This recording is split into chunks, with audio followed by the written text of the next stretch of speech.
પૂર્વ ધારાસભ્ય ભૂપત ભાયાણી ધારાસભ્ય ગોપાલ ઇટાલિયાના મસ્ત વિસ્તારમાં લડશે સ્થાનિક સ્વરાજ્યની ચૂંટણી.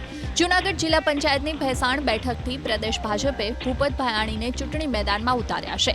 ત્યારે ભૂપત ભાયાણીએ આજે પોતાના સમર્થકો અને ટેકેદારો સાથે ઉમેદવારી નોંધાવી. વિસાવદરથી આમ આદમી પાર્ટીના ધારાસભ્ય પદેથી રાજીનામું આપ્યા બાદ ભૂપત ભાયાણી ભાજપમાં જોડાયા હતા. જોકે વિસાવદર વિધાનસભાની પેટા ચૂંટણીમાં પ્રદેશ ભાજપે ભૂપત ભાયાણીને નજરઅંદાજ કર્યા હતા. ત્યારે હવે પક્ષે ભૂપત ભાયાણીને જિલ્લા પંચાયતની ભેસાણ બેઠકથી ચૂંટણી લડવા ટિકિટ આપી છે.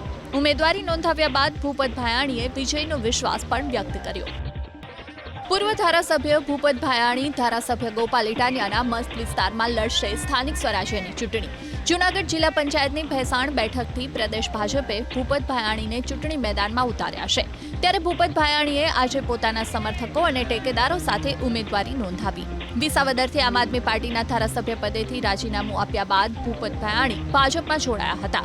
જોકે વિસાવદર વિધાનસભાની પેટા ચૂંટણીમાં પ્રદેશ ભાજપે ભૂપત ભાયાણીને નજરઅંદાજ કર્યા હતા. ત્યારે હવે પક્ષે ભૂપત ભાયાણીને જિલ્લા પંચાયતની ભેસાણ બેઠકથી ચૂંટણી લડવા ટિકિટ આપી છે. ઉમેદવારી નોંધાવ્યા બાદ ભૂપત ભાયાણીએ વિજયનો વિશ્વાસ પણ વ્યક્ત કર્યો.